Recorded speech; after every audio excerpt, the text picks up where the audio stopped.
नाज़रीन अवामी न्यूज़ में खबरों सिलसिलो जारी है। वक्त कंडियारो में खबर ॾींदासीं तो कंडियारो में आल सिंध ओड इत्तेहाद पारा कम्यूनिटी हाल में गॾिजाणी कोठाई वई, जंहिंमें सिंध के मुख़्तलिफ़ शहरनि सां तालुक़ रखंदड़ ओड बिरादरी वॾे अंग में शिरकत कई। इन हवाले से वधीक तफ़सील ॿुधाए रहियो आहे कंडियारो में अवामी न्यूज़ रिपोर्टर असद हुसैन जाफरी पंहिंजी इन रिपोर्ट में। जी त नाज़रीन अॼु कंडियारो में आल सिंध ओड बिरादरी की तरफ़ां एक कन्वेंशन कोठायो वियो आहे। अचो त उन्हनि खां पुछूं त उन्हनि जो छा मक़सदु आहे इन कन्वेंशन कोठाइण जो ऐं उन ओड बिरादर आहियूं। तव्हां वीडियो वारनि खे अपील था कयूं त असांजे हक़ में कुझु सोचियो। असां बिरादर खां हर टीम सां असां हाज़िर आहियूं, हर ज़िले में असां हाज़िर आहियूं। असांजी को बि अपील कोन थो ॿुधे, न क़ब्रस्तान आहे न छा आहे, माण्हुनि खे हर कोई खणे पियो। असांजो हक़ छो था मारो? असांखे इहो वीडियो वारनि खे अपील आहे त असांजो बि हक़ मिले।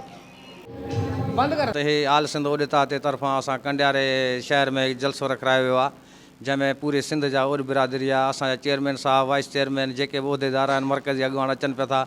असांजो मक़सदु चवण जो इहो, कोठाइण जो इहो आहे त असां असली हिन सिंध जा वारिस आहियूं ऐं असांखे कपनि जा हक़ नथा वञनि। न असांखे मसलन जीअं असांजा वाणिया आहिनि MP MNA मिनिस्टर, उन्हनि खे बजट मिले थी, जेका कोटा मिले थी, ख़बर नाहे काॾे थी वञे। असां ग़रीबनि वटि को बि कोन थो अचे।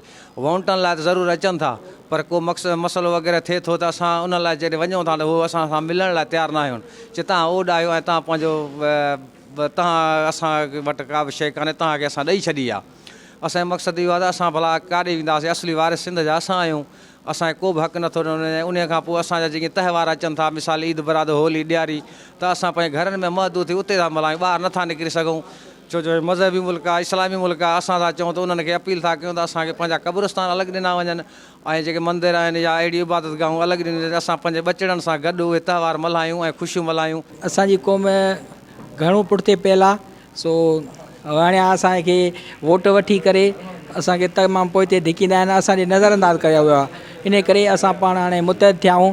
आल सिंध ओड इत्तेहाद जी पार्टी ठाही आहे। असां पंहिंजे ओड भाइरनि जी पाणी ख़िदमत कंदासीं। वाणियुनि जी या कंहिंजी ज़रूरत न आहे। असां पाणी अलाह ताला कंदो त असां मज़बूत आहियूं। असां ज़िला सांगड़ खां आहियूं। जीअं त ॿुधाईंदा हलूं, असां माना मिसकिन ग़रीब आहियूं। असांजी माना को बि ॿुधिजे नथी। जेको बि असां माना असां सफ़ा मिसकिननि जे खाते में आहियूं। जीअं सम्झो त माना को बि असां पढ़ूं था, असांखे को बि माना का बि शइ हासिलु कोन थी थिए। माना असांजा वॾा बि जेके माना उन में को बि पढ़ियल लिखण जे हिसाब सां माना कोन हुआ। असांजो मुतालबो आहे त असांखे माना जेको असां महिनत कयूं था, असांजो जज़्बो आहे असां हिकु थियूं, असांखे हक़ ॾिना वञे। मज़ीद खबरों और तफसीलात के लिए विजिट करें हमारी वेबसाइट www.awamiNewsHD.com।